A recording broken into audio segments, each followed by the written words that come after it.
그 배경을 보면은 교회 기준을 왜 만들었는가? 배경은 우리가 교회 정기 인사에 의한 부서장 교체가 많다.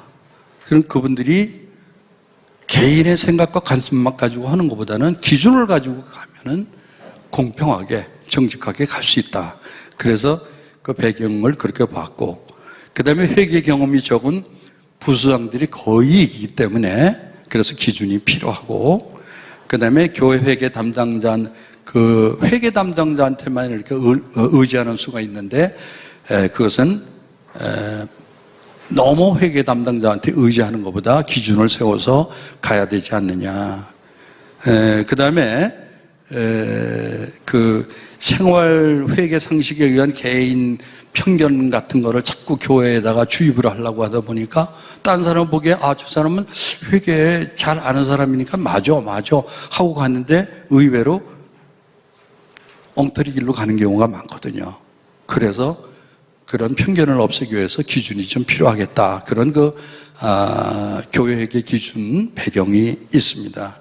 그래서 이거를 기준을 만들어 놓은 걸로 끝내는 게 아니라 정규적으로 회계에 대한 규정은 최소한도 재정부 회계 담당이나 각 기관의 여전도회, 남성교회 기관의 회계들은 1년에 한 번 정도는 다 많았고 재정부장이 하시든지 아니면 과거에 재정에 대해서 잘 아신 분이 하시든지 저 같은 분 좀 불러서 오면은 전 얼마든지 가서 기쁨으로 강의를 해드릴 수가 있어요. 그래서 1년에 한 번 정도 이렇게 하는 길을 가르쳐 주면은 교육도 되고 또 그분들이 후배한테 가르칠 수도 있고, 그래서 교육을 꼭 필요하다. 그런 얘기를 드리고 싶고, 마지막으로 얘기한다면 이제 부서 회계 그쪽에서 말씀드리겠는데, 그 여전도회나 학생부나 기관의 회계들도 좀 배움이 좀 있어야겠다. 이 기록에 대한 배움, 또 감사에 대한 배움, 이거를 해서 전 그들에게도 가르치는 게 좋겠다. 어른은 어른대로. 그런 의미에서 부서 회계 기준을 뒤에서도 만들었습니다. 주로 그 사무직 직원을 얘기를 하는 겁니다. 우리 그 장로님이나 집사님들 회계 담당이 아니고 실제 돈을 집행하시는 분, 받아서 처리하고 수입 지출을 다루는 회계 담당자들은 반드시 여기도 언급을 했지만은 신원보증법에 의해서 신원보증, 재정보증을 꼭 받아 놓으시는 게 좋습니다. 사고에 대비해서도 그렇고, 아예 처음부터 그냥 회계 담당자는 신원보증 가져와라. 그저 신용보증기에 가면 돈 얼마 들지도 않아요. 창피할 것도 없어요. 그렇게 해서 꼭 이 재정보증, 신원보증을 꼭 받아놓고 가는 게 좋겠다. 그 다음에 이제 그 수입 지출의 증빙 문제인데, 증빙은 반드시 첨부하도록. 어느 교회 예이지만은 가서 확인을 해봤더니 증빙이 한 30%가 증빙이 없더라고요. 이거 왜 이런 거냐? 안 가져와요. 왜 안 가져올까요? 증빙을 왜 안 갖다 붙일까요? 그런 교회가 의외로 많습니다. 모 교회는 그 문제 가지고 당회에서 막 논란이 일어나고, 그래서 한 장로님이 증빙은 붙이도록 합시다. 그냥 아예 거기 목사님 계시고 다 있는 과정에서 그렇게 선포를 해가지고 그 다음에부터는 증빙이 거의 다 붙었더라. 이런 그 습관이 우리에게도 있어야 되겠다. 증빙 다 줍니다. 해외에 선교사들한테 보내고 보내고 다 지금 송금 다 되잖아요. 다 증빙이 있잖아요. 근데 왜 증빙이 안 되냐? 근데 사람이기 때문에 부득불, 그런 경우에는 메모지 한 장으로 들어갈 게 아니라 육가원칙으로 언제 어디서 무엇을 어떻게 왜 분명하게 써서 부득불 증빙은 이건 못 받는다. 누가 봐도 그렇구나. 재정부장이 그러셨구나. 그래야지 나중에 그게 시비가 돼가지고 교회가 그냥 시끄럽게 되고 말이에요. 이런 거는 우리가 없어야 되겠다. 그래서 이 증빙 관리가 상당히 중요하다는 것을 제가 강조를 드리고 싶습니다. 아까도 말씀드렸지만 예산은 할 수 있으면 제로 베이스에서 예산을 세우자. 그저 전년도 얼마고 금년도 재정이 떨어졌으니까 몇 프로. 좀 그런 짓 우리 안 했으면 좋겠어요. 이 재정이 정말 잘 쓰니, 그건 감사를 그만큼 잘 해달라 이거죠. 그래서 줄일 건 줄여. 늘려줄 거 더 늘려드려. 그런 그 예산이 필요하지. 그저 귀찮다고 몇 프로 예산 이거는 우리 이제는 그렇게 안 했으면 좋겠어요. 여러분들 다 그렇게 안 하실 줄로 믿습니다. 혹시나 금년도에 뭐 계획을 세웠는데 다 이루질 못했어요. 지출을 더 해 나가야 될 경우가 있어. 이런 비용은 명시이월비라고 해서 내년도에서 사용할 수 있도록 그렇게 세워두자 하는 그런 의미에서 연도로 이월하는 그런 말씀을 드린 내용입니다. 물론 이것도 특별히 재직하는 공동회의를 통해서 통과를 다 해야 되겠죠. 자, 여기 그 교회 회계 기준에서 중요하게 제가 다루는 부분이 예산에 대한 편성 문제입니다. 16조의 예결산 일정표를 봐주시면은 이게 또 뭔 소리야 그렇게 생각하시는 모르는데 여기 9월 달부터 당회 공천 예산위원회 선정 발표라고 이렇게 제가 만들었습니다. 아니 무슨 9월 달부터 예산을 따죠. 근데 여기 제가 날짜별로 기록을 정확하게 해놨습니다. 요거 설명하기 전에 제가 그 예산과 결산에 대한 거를 언급을 좀 감해해 드리는데 우리가 개교회들이 보통 여러분들은 안 보실 거예요. 연도말 되면은 결산보고와 예산보고 다 끝내버려요. 그런 경우가 있으시죠? 연도말에 결산 다 끝내시죠? 결산보고 다 끝내시죠? 여기는 안 하실 거야. 근데 대개 교회들이 12월 달에 예산도 물론 짜서 보고하지만은 결산도 12월 달에 다 끝내. 근데 이게 왜 이게 무슨 말을 하냐?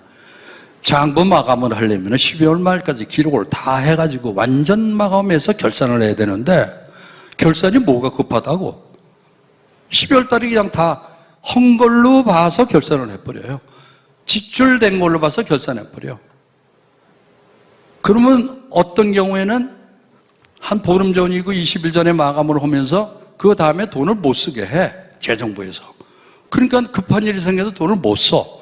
이런 해프닝이 벌어져요.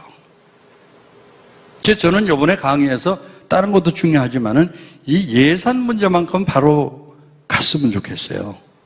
여기 내용을 보면 우선 교회가 빨리 당회를 거쳐서 예산위원회가 선정되잖아요. 이거는 당회에서 결정하면 되는 거니까 9월 말에 최소한도 9월 말에 이걸 결정을 해라. 그 다음에 10월 초에는 재정부가 예산 편성 지침은 각 부서에 보내는 거예요. 금년에는 예산을 얼마 정도 잡을 테니까 그 범위 내에서 여러분들이 사업 계획을 빨리 올려라. 그냥 일관적으로 작년에 얼마 했으니까 일관적으로 부서에 돈을 내보내지 말고 0점 기준에 의해서 평가를 하고 감사를 하면서 다 조정된 그 예산을 편성을 하면서 여러분들이 대충 이렇게 짜여 있지만은 추정이다. 그러니 여러분들이 사업 계획을 내서 재정비 필요한 거를 물론 전보다 많이 낼 수도 있어요. 그러나 교회에서 그걸 다 줄 수는 없죠.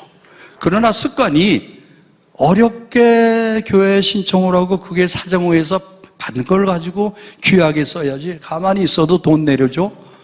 이거는 교육적으로도 맞지 않다. 그래서 저는 10월 초에 재정부에서 예산 편성 지침을 각 부서에 재직계 부서는 물론이고 각 교육부고 뭐고 다 내려서 사업부에서 너희들이 필요한 거, 재정부 각 부서 필요한 거 다 내봐라. 우리가 한번 검토를 하고 예산위에서 검토하는 거죠. 그렇게 해서 10월 초에는 이거 해야 되고 10월 중순교회는 이게 또 뭔 얘기인가 하시겠어요. 임시총회를 거쳐서 인선을 해 줬으면 하는 거예요. 왜냐? 우린 연도 말에 대개 총회를 하잖아요. 총회를 해놓고 결산도 끝내고 총회도 하면서 그 총회에서 짜놓은 걸 가지고 신임 회원들은 그 다음에 가서 나도 모르게 선배가 짜놓은 예산 가지고 집행하는 거예요. 이런 어처구니 있는, 이게 현실이잖아요.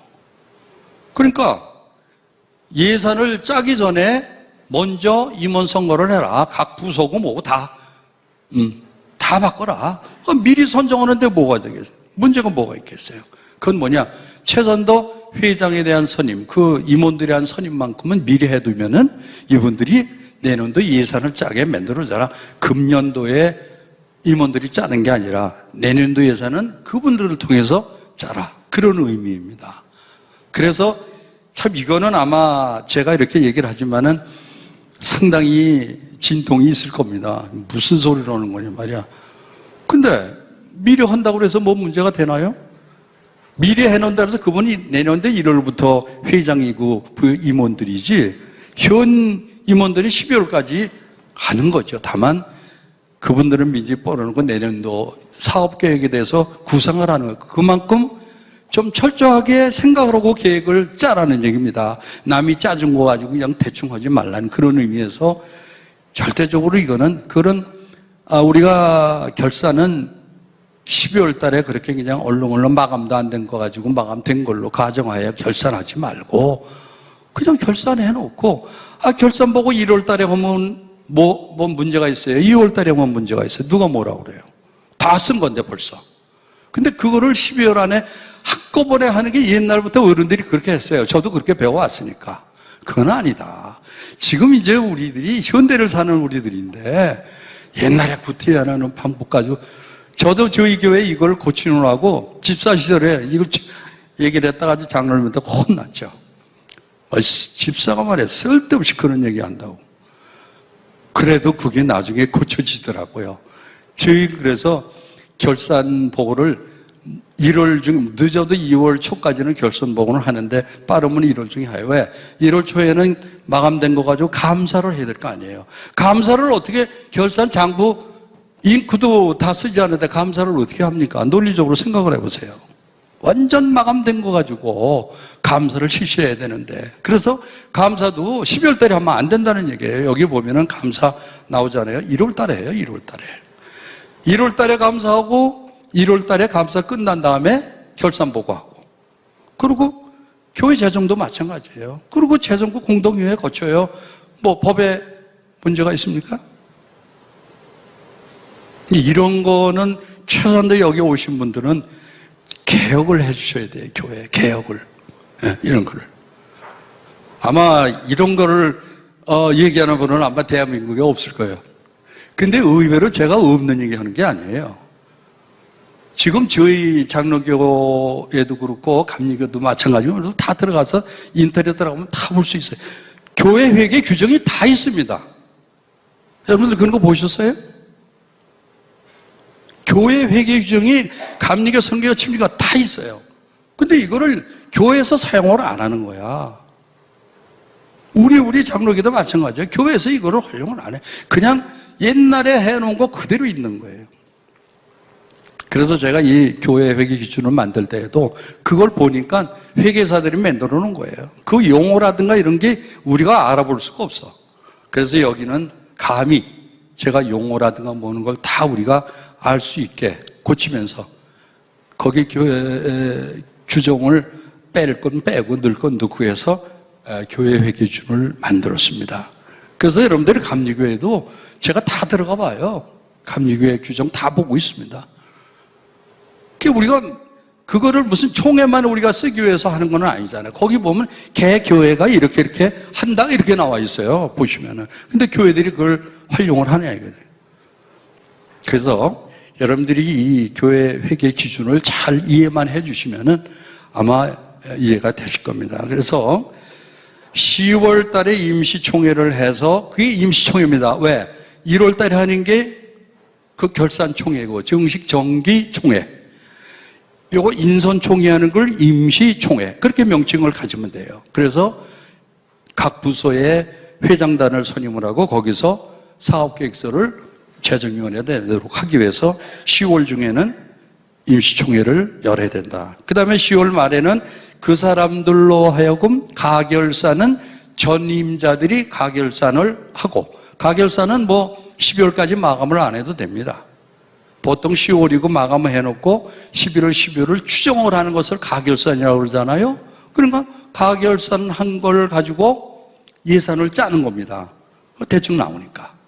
그러면 그 예산을 그렇게 짜게 하고, 그 다음에 이제 신임 회원들이 내년도 사업 계획을 짜면서 예산을 또 짜고, 그렇게 해서 가결산과 사업 계획서를 짜는데 거기에 필요한 예산 요구를 10월 말쯤에는 다 제출해야 된다. 그런 일정을 말씀을 드리고 싶고요. 그러면 11월 초에는 재정부서는 11월 초부터 그 예산을 위해서 가결산을 또 하죠.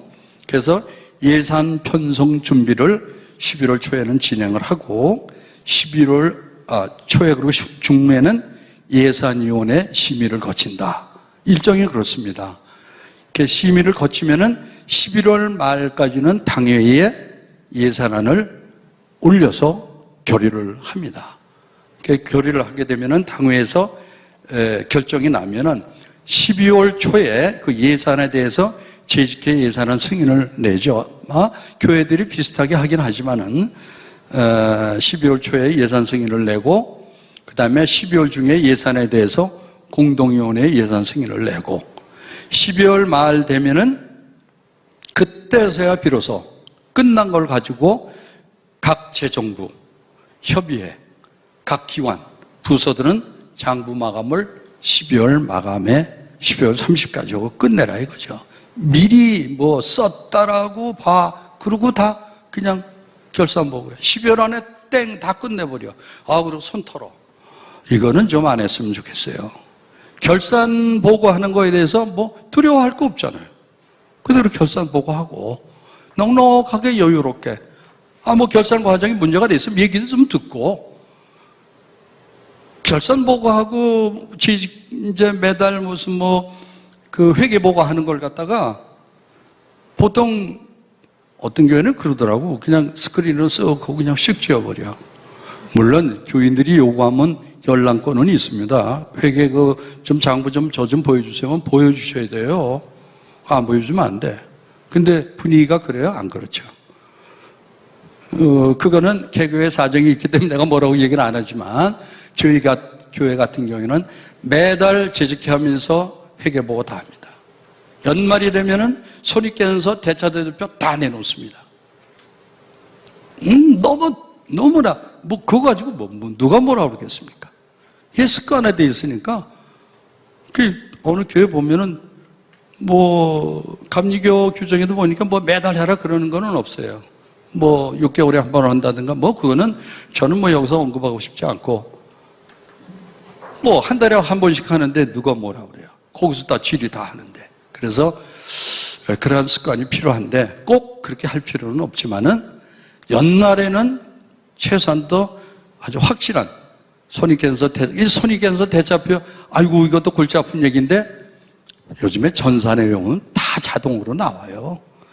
복식회계 회계 8원칙 그거 차변 대변 여러분들 몰라도 돼요. 너무 전산하게 요즘 전산이라는 게 너무나 지금 흔해 있기 때문에 얼마든지 가능합니다. 그렇게 하면은 손익계산서는 물론이고 대차대표까지 나와서 교회의 모든 재정 상태가 그냥 깔끔하게 나옵니다. 그래서 그렇게 해서 공동회의를 재직회 보통 2월 초에 하고 2월 중에는 공동회의 결산 보고 승인을 낸다. 2월 중순경이 되면 다 끝나네요. 그러니까 그렇게 늦게 하냐? 빨리 한다고 시간에 따라서 하는 거죠. 추경 예산인데 아까도 말씀드렸지만 추경 예산을 할 수 있으면 안 했으면 좋겠어요. 저는요. 예비비는 정말 불구불급한 그런 데에서만 예비비를 사용을 하고 추경은 할 수 있으면 이제 승인해 주지 말아야 돼. 그래야 추경을 자꾸 올리지 않죠. 추경하려면 예산을 처음부터 잘 세웠어야죠. 예산위원회가 잘못한 거죠, 그거는요. 그러나 부득불 있기 때문에 이제 있는데 추경 예산은 상습적인 그런 추경이 되어서는 안 되겠다.